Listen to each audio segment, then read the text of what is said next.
दोस्तों, आपका फिर से स्वागत है आज की हमारी न्यू वीडियो में। तो चलिए शुरू करते हैं आज की हमारी न्यू वीडियो। इस वीडियो में आज हम उत्तल दर्पण और अवतल दर्पण के कुछ छोटे छोटे क्वेश्चंस हैं वो प्रैक्टिस करेंगे। तो चलिए शुरू करते हैं।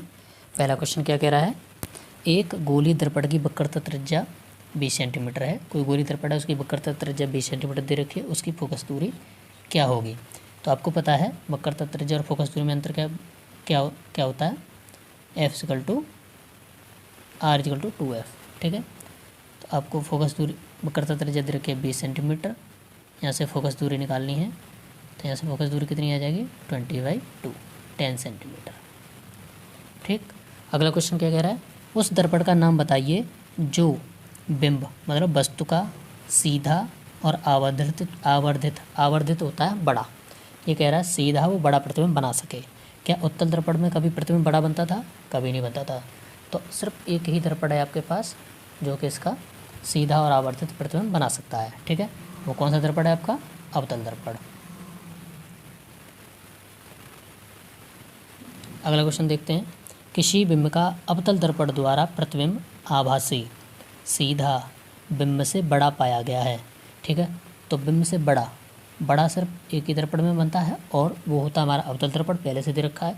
तो बस आपको ये पूछा है कि वस्तु की स्थिति कहाँ होनी चाहिए, ठीक है, जिससे कि आभासी सीधा और बड़ा बने। तो सिर्फ एक ही स्थिति बचती है आपकी लास्ट वाली, और वो कौन सी है, ध्रुव और फोकस केंद्र के बीच। अगर वस्तु यहाँ पर रखी होती है तो इसका प्रतिबिंब कहाँ बनता है, इसके दर्पण के पीछे बनता है, आभासी होता है, सीधा होता है और बड़ा होता है। ठीक है, तो आप बता सकते हैं फोकस केंद्र और ध्रुव के बीच में रखी जानी चाहिए। ठीक है, किसी दर्पण को आप चाहे कितनी ही दूरी पर खड़े हों, आपका प्रतिबिंब सदैव कैसा बनाता है, वो सीधा बनाता है हमेशा, चाहे कहीं पे भी खड़े हों। तो सिर्फ एक ही दर्पण है। अगर आपको अवतल दर्पण देखना है तो अवतल दर्पण में कभी कभी उल्टा बनता है और कहीं सीधा बनता है। बस उत्तल दर्पण एक ऐसा है जिसमें हमेशा कैसा बनता है, सीधा। ठीक है, उत्तल दर्पण में हमेशा सीधा बनता है। और एक होता है समतल दर्पण, और कौन सा होता है हमारा, समतल दर्पण में भी प्रतिबिंब कैसा बनता है, सदैव सीधा बनता है। ठीक, चलिए नेक्स्ट क्वेश्चन की तरफ बढ़ते हैं। अगला क्वेश्चन क्या कह रहा है, एक अवतल दर्पण जिसकी फोकस दूरी। तो अवतल दर्पण सबसे पहले माइंड में आ जाना चाहिए कौन सा होता है, अवतल दर्पण हमारा ये होता है, फोकस दूरी हमारी इधर होती है।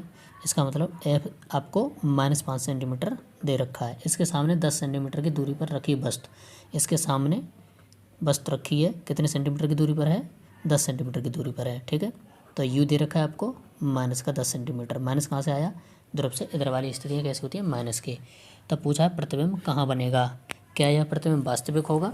ठीक है, चलिए देख लेते हैं। सबसे पहले हम फॉर्मूला लगाएंगे, 1/F = 1/V + 1/U। 1/F -5, 1/V बताना है हमें, प्लस 1/U कितना, -10। इसको इधर लेके आते हैं, इसको हम इधर लेके आएंगे, प्लस 1/10 = 1/V। इसका एलसीएम 10 हो जाएगा, 5 का डिवाइड करेंगे -2, 10 का डिवाइड करेंगे +1, 1/V। तो यहाँ से ये, अब यहाँ से V क्या आ जाएगा आपका, -10। ठीक, अब ये -10 क्या इंडिकेट करता है, सबसे पहले आप अपना दर्पण बनाइए, बनाना चाहो तो। ठीक है, F कितना था, 5 सेंटीमीटर का, वस्तु कहाँ रखी थी आपकी, 10 सेंटीमीटर पर। प्रतिबिंब कहाँ बन रहा है, 10 सेंटीमीटर, और वो भी कैसा आ रहा है, माइनस में। इसका मतलब है कि हम प्रतिबिंब जो बनाएंगे हम इधर साइड में बनाएंगे, किधर बनाएंगे, इधर, न कि इधर, क्योंकि अगर इधर बनता तब उसको प्लस में आना चाहिए था। अगर प्लस में आंसर आता तो हम प्रतिबिंब इधर बनाते, अदरवाइज हमें माइनस में आ रहा है तो प्रतिबिंब हमें इधर बनाना पड़ेगा।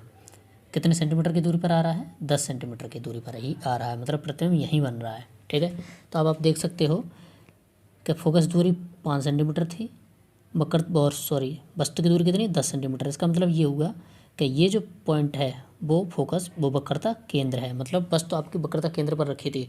तो जब भी वस्तु वक्रता केंद्र पर रखी होती है तो उसका प्रतिबिंब कहाँ बनता है, वक्रता केंद्र पर ही बनता है, और दर्पण के सामने होता है, उल्टा होता है, और कैसा होता है, वास्तविक होता है। तो ये हमारा प्रतिबिंब कैसा होगा, वास्तविक होगा। और भी लिखना चाहो तो उल्टा होगा। ठीक है, और दर्पण के सामने बनेगा। ठीक, बस यही आपको पूछा था। चलिए मिलते हैं नेक्स्ट वीडियो में, तब तक के लिए take care and bye bye.